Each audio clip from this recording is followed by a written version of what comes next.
Evening दोस्तों, मेरा नाम है डॉक्टर के चौगले और हमारे चैनल डॉक्टर कंसल्ट में आप सभी का फिर से एक नई वीडियो में बहुत-बहुत स्वागत है। तो आज की इस वीडियो में हम बात करेंगे कि हार्ट अटैक और एंजाइना इसके अंदर क्या मेन डिफरेंस होता है, एंजाइना क्या होता है, हार्ट अटैक क्या होता है।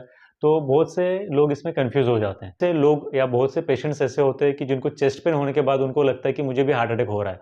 तो आप अपने चेस्ट पेन को हार्ट अटैक से किस तरह से डिस्टिंग्विश कर सकते हो या फिर कैसे पहचान सकते हो कि ये एंजाइना है या फिर हार्ट अटैक है?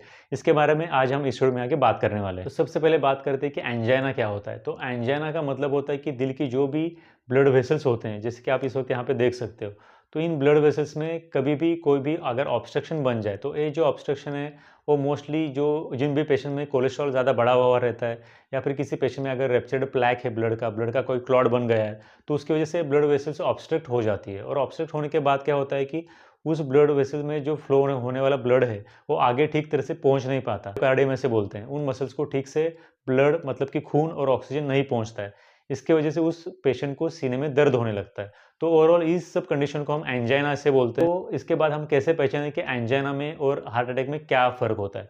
तो देखो, सबसे पहली बात कि हार्ट अटैक में क्या होता है कि जो ऑब्स्ट्रक्शन है वो पूरी तरह से ऑब्स्ट्रक्शन होता है और उसकी वजह से आगे कुछ भी खून नहीं जा पाता और हार्ट के जो मसल्स हैं वो पूरी तरह से और परमानेंटली डैमेज हो जाते हैं। उसके बाद वो कभी भी अपना काम नहीं कर सकते। ये होता है हार्ट अटैक। और एंजाइना के अंदर क्या होता है कि जो ब्लड फ्लो होता है हार्ट के मसल्स को, वो ब्लड फ्लो कम हो जाता है लेकिन पूरी तरह से बंद नहीं होता है। इसकी वजह से जो डैमेज होता है एंजाइना के अंदर वो रिवर्सिबल होता है। मतलब कुछ समय के बाद अगर आप उस पेशेंट को प्रॉपर मेडिकेशन दें, वो पेशेंट प्रॉपर मेडिकेशन, डाइट, ये सब चीज़ें फॉलो करता है, तो वो पेशेंट इसमें से रिकवर भी कर सकता है।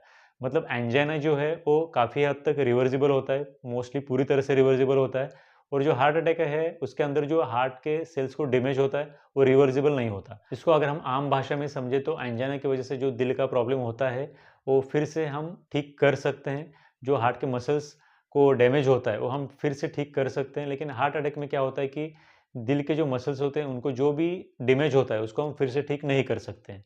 ठीक है, तो ये मेन डिफरेंस होता है एंजाइना और हार्ट अटैक के पेन के अंदर। हार्ट अटैक में क्या होता है कि सिर्फ सीने में दर्द नहीं होता। हार्ट अटैक में जब भी पेशेंट को सीने में दर्द होता है तो उस सीने में दर्द होने के साथ साथ उस पेशेंट को जी मचलने जैसा लगता है, उल्टे आने जैसा लगता है। साथ ही साथ उस पेशेंट को सांस लेने में थोड़ी बहुत तकलीफ होने लगती है, पसीना आने लगता है। इसके बाद उस पेशेंट को ऐसे लगता है कि किसी ने उसकी छाती के ऊपर बहुत बड़ा वजन रख दिया हो। वो पेशेंट ठीक से सांस नहीं ले पाता। उस पेशेंट का लेफ्ट साइड का जॉ या फिर लेफ्ट साइड का जो उसका कंधा होता है और बैक ऑफ लेफ्ट साइड जो क्या हम इसको हम स्कैपुलर रीजन बोलते हैं, इस सब रीजन्स में उस पेशेंट को दर्द महसूस होने लगता है। तो ये लक्षण होते हैं हार्ट अटैक के। एंजाइना में इस तरह के बाकी लक्षण नहीं होते। एंजाइना में मोस्टली उस पेशेंट को सीने में दर्द होता है जो कुछ समय तक रहता है, उसके बाद वो फिर से एक बार ठीक हो जाता है। ये होता है एंजाइना। तो मेरे ख्याल से आप समझ चुके होंगे कि एंजाइना में और हार्ट अटैक में क्या फ़र्क होता है, इसको हम किस तरह से डिफरेंशिएट कर सकते हैं। अगर आपके इसके विषय में कुछ डाउट है तो आप हमें नीचे कमेंट सेक्शन में ज़रूर पूछ सकते हो।